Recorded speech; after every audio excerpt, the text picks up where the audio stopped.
Les consignes sont claires. Interdiction de travailler dans les vignes moins de 48 heures après le passage des pesticides.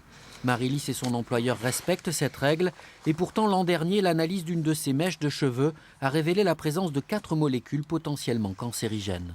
On peut revenir dans cette parcelle après 48 heures et avoir un salarié de la propriété voisine qui vient pulvériser. On va s'en prendre plein sur la tête et plein les poumons. Et c'est ça qui est cette exposition-là qui est dangereuse parce que pas du tout prise en considération.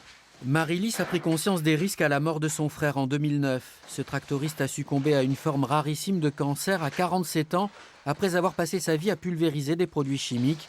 Depuis, elle se bat pour faire reconnaître la maladie professionnelle. C'est quelqu'un qui était dans la vigne depuis l'âge de 14 ans. Il ne fumait pas, il ne buvait pas.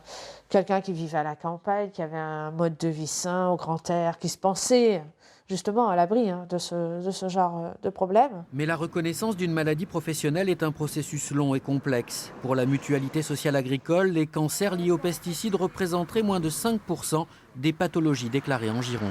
Les populations agricoles ont 25% de cancers en moins que les autres populations.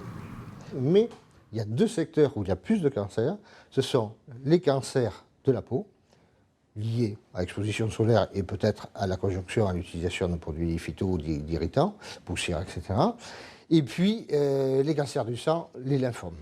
Pesticides, fongicides, herbicides. Depuis les années 50, plus de 1000 molécules ont été mises sur le marché. La science manque encore de recul pour déterminer leurs effets sur l'homme.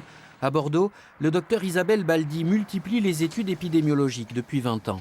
Ce qu'on sait, c'est notamment des élévations de risque par rapport à des maladies neurodégénératives comme la maladie de Parkinson. Ce qu'on cherche encore, c'est à montrer que d'autres maladies neurodégénératives comme la maladie d'Alzheimer pourraient également être en plus grande fréquence chez les agriculteurs qui manipulent les pesticides. Et puis par ailleurs, pour certains cancers, il y a des élévations de risque qui ont pu être mises en évidence. De son côté, Marie-Lys recense aussi les problèmes de santé chez les ouvriers agricoles de son entourage. Pas de quoi sans doute dénoncer un scandale sanitaire, mais suffisant en tout cas pour soulever une vraie question de santé publique.